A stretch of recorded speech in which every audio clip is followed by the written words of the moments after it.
అసలు farm land పేరుతో జరుగుతున్న రియల్ ఎస్టేట్ గేమ్ ఏంటి? ఎందుకు మధ్యతరగతి ఎక్కువగా మోసపోతోంది? ప్రభుత్వం ఎందుకు చూస్తూ మౌనం వహిస్తోంది?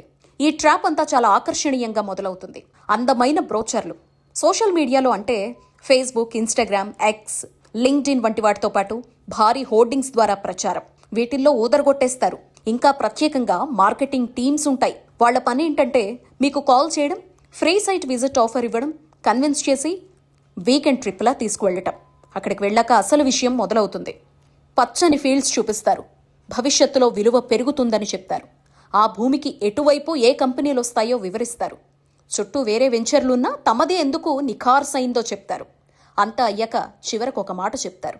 అది ఇప్పుడు బుక్ చేస్తేనే ఈ రేట్. కన్విన్స్ అయిన వారి నుంచి ముందుగా 50,000 నుంచి 2 లక్షల వరకు అడ్వాన్స్ కట్టించేస్తారు. ఒక్కసారి డబ్బిచ్చాక మీరు ట్రాప్లో పడ్డట్టే.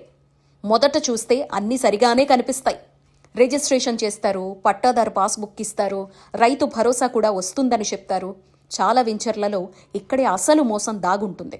ఎందుకంటే అది అనాథరైజ్డ్ లేఅవుట్ అయి ఉండొచ్చు. మీరు భవిష్యత్తులో ఇక్కడ ఇల్లు కట్టుకోవాలంటే మున్సిపాలిటీ అనుమతి పొందాల్సి రావచ్చు. రూరల్ ఏరియాలో అయితే డీటీసీపీ అనుమతి తప్పనిసరి కావచ్చు. అప్పుడు మీరు చెల్లించాల్సినవి నాలా కన్వెన్షన్ ఛార్జీలు, బిల్డింగ్ పర్మిషన్ ఫీజులు, ఎల్ఆర్ఎస్ ఛార్జీలు, పెనాల్టీలు. ఇవన్నీ కలిపితే మీరు ఫ్లాట్ కొన్న డబ్బు కంటే ఎక్కువ అవుతుంది. రంగారెడ్డి జిల్లా ఇబ్రహీంపట్నంలో ఒక వ్యక్తి 15 ఏళ్ల క్రితం తక్కువ ధరకు ప్లాట్ కొనుగోలు చేశాడు. ఆ సమయంలో అతనికి ఇది మంచి డీల్ అనిపించింది. కానీ తర్వాత ఇల్లు కట్టుకోవాలంటే అనుమతులు, ఛార్జీలు కలిపి లక్షల్లో అదనంగా ఖర్చు పెట్టాల్సి వచ్చింది. అతని మాటల్లో వినాలంటే చవకగా కొనుక్కున్న ప్లాట్ చివరకు చాలా ఖరీదైంది. చిరుద్యోగులు, చిన్న వ్యాపారులు వాళ్లకొకే కల, మనకంటూ ఒక చిన్న జాగా ఉండాలి. అందుకే సిటీకి దూరంగా అయినా సరే తక్కువ ధరకు ప్లాట్ కొనాలని చూస్తారు. ఈ ఆశనే రియల్ ఎస్టేట్ కంపెనీలు క్యాష్ చేసుకుంటున్నాయి. ఇక్కడ ఒక కీలక విషయం దాగుంది. ఫామ్ ల్యాండ్ లేఅవుట్స్ పై స్పష్టమైన పాలసీ లేదు.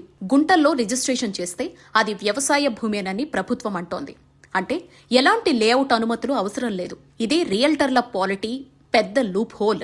రియల్ ఎస్టేట్ కంపెనీలు దీన్నే వాడుకుంటున్నాయి. ఎంత పెద్ద లేఅవుట్ అయినా గుంటల్లో రిజిస్టర్ చేస్తే చాలు, ఎవ్వరూ అడగరు. సంగారెడ్డి జిల్లా మహబూబ్ నగర్ వంటి ప్రాంతాల్లో 100 ఎకరాల్లో లేఅవుట్లు వస్తున్నాయి. గుంటల్లో రిజిస్ట్రేషన్ చేసేస్తున్నారు. ఇది వ్యవసాయ భూమి గనక అనుమతులు అవసరం లేదని వాళ్ళు అంటున్నారు. కానీ నిజానికి భవిష్యత్తులో మీరు ఇల్లు కట్టుకోలేరు. లేకపోతే భారీ ఖర్చులొస్తాయి. ఒక లీగల్ లేఅవుట్లో రోడ్లుంటాయి, పార్కులుంటాయి, అనుమతులు ఉంటాయి. అన్నిటికీ మించి మీ ప్లాట్కు భద్రత ఉంటుంది. కానీ ఫామ్ ల్యాండ్లో ఎలాంటి ఇన్ఫ్రాస్ట్రక్చర్ లేదు, ఎలాంటి గ్యారంటీ లేదు, భవిష్యత్ అనిశ్చితి. ఫామ్ ల్యాండ్ వెంచర్లపై ఎలాంటి పాలసీ లేని కారణంగా అధికారులు చర్యలు తీసుకోలేరు. దాన్ని పక్కన పెడితే ప్రభుత్వం పెద్ద మొత్తంలో ఆదాయాలు కోల్పోతోంది. ఇదొక పెద్ద గ్యాప్. దీనివల్ల రియల్టర్లు లాభపడుతున్నారు, కొనుగోలుదారులు నష్టపోతున్నారు. చివరిగా ఒక సింపుల్ విషయం గుర్తుంచుకోండి. చవకగా వస్తున్న ప్లాట్ నిజంగా చవక కాదు. మీరు చూసేది ధర మాత్రమే. కానీ మీకు తెలియకుండా దాని వెనక అనుమతులు, పెనాల్టీలు, భవిష్యత్తు సమస్యలు దాగుంటాయి. అందుకే ఏ ప్లాట్ కొనటానికైనా ముందుగా అది లీగల్ లేఅవుటేనా,